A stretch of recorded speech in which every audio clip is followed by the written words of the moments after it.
उसमें बकाया LED भी लगा के दिखाया जाएगा। सपनों का कानपुर कहा जाता था, अब आप इसको फिर से पुराने वाले वर्चस्व के साथ साथ आधुनिकीकरण की तरफ लेके जा रहे हैं। किस तरीके का कानपुर होने वाला है और कैसा सुझाव आप लोगों से गेन करने वाले हैं? देखिए, माननीय प्रधानमंत्री जी ने 2047 तक विकसित भारत का सपना देखा है और वो चाहते हैं कि 2047 तक भारत विकसित भारत बने। माननीय प्रधानमंत्री जी के विजन को आगे बढ़ाते हुए हम सब लोग विकसित कानपुर बनाना चाह रहे हैं और उसके लिए हम सब लोग प्रयास कर रहे हैं।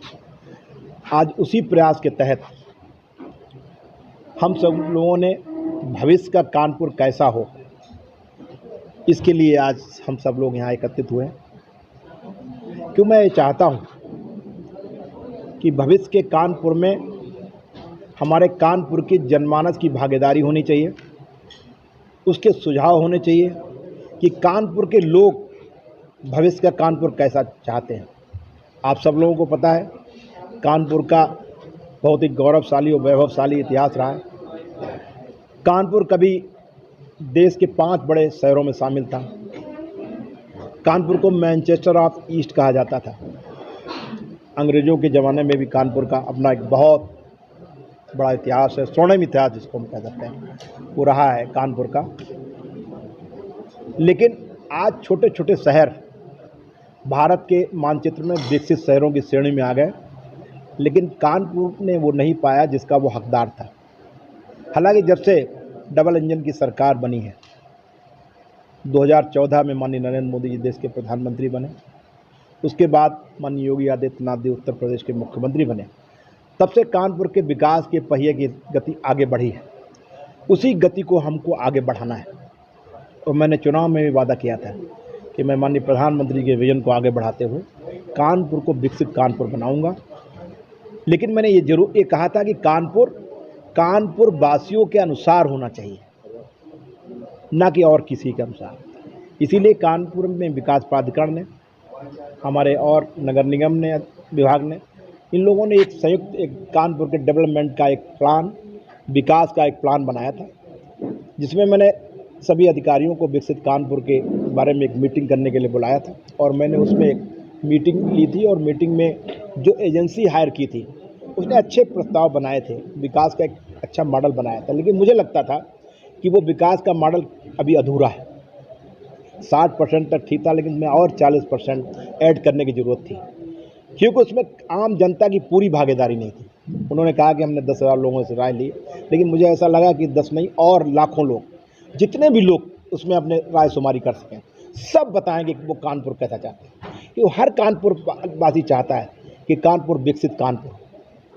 तो उसी क्रम में आज हम सब लोग यहाँ बैठे हुए हैं और कानपुर में हम लोगों ने एक 5/8 तक 24 तक, यानी कि 5 अगस्त तक हम लोगों ने एक डेडलाइन दी है।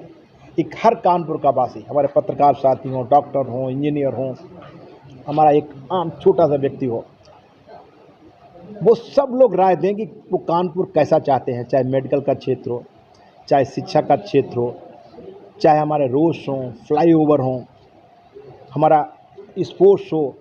कि कानपुर, आप जानते हैं कानपुर का ग्रीन पार्क का भी इतिहास कैसा रहा। हम चाहते हैं कि कानपुर में ग्रीन पार्क का जो पुराना वैभव वापस आए।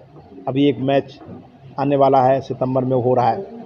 आगे ग्रीन पार्क के बारे में मैंने निरीक्षण किया और वहाँ पर भी 45, बड़े दुर्भाग्य के साथ ये कहना पड़ रहा है कि 45,000 सीटें थी वहाँ पर, और आज जो मैच आगे होने वाला है वो 15,700 सीटें सिर्फ रह गई हैं।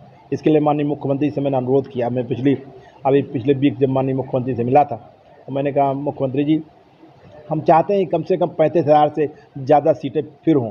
इसके लिए खेल विभाग ने एक प्रस्ताव बनाकर भेजा है और भी उस पर वो पूरा एक प्लान बना के शासन को भेज रहे हैं और बहुत जल्दी मुझे उम्मीद है कि जो सीटों की संख्या है वो और बढ़ेगी, और जब सीटों की संख्या बढ़ेगी तो ग्रीन पार्क में भी और मैच आएंगे।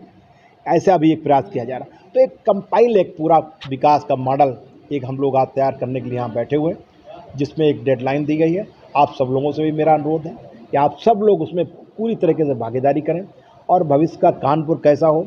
आप सब लोगों को ये भी जानकारी होगी कि अगर जिस कानपुर के लिए जो प्लान बनाया जा रहा है उसमें टोटल खर्च कितना आएगा, अगर कोई सड़क बन रही है उसका भी हिसाब सामने होगा, वेबसाइट में होगा। हर व्यक्ति अगली मीटिंग के बाद पूरा जो भी प्लान बनेगा वो वेबसाइट पर पड़ेगा, ताकि कानपुर में जो लोग हमारे बाहर रहते हैं, विदेशों में भी रहते हैं, उनको भी ये महसूस हो कि वहाँ का विभाग, चाहे केडीए हो, नगर निगम हो, शासन प्रशासन, हमारे मुख्यमंत्री जी, हमारे माननीय प्रधानमंत्री कानपुर के लिए क्या कर रहे हैं, कानपुर के लिए उनकी सोच क्या है।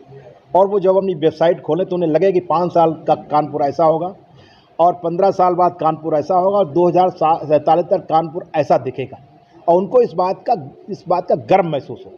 और आप सब लोगों को भी ये पता हो कि अगर ये रोड बन रही है, ये फ्लाईओवर बन रहा है, तो इसकी कॉस्ट इतनी आ रही है।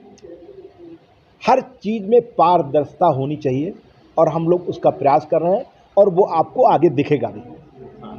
तो आज हम सब लोग इसीलिए यहाँ पर बैठे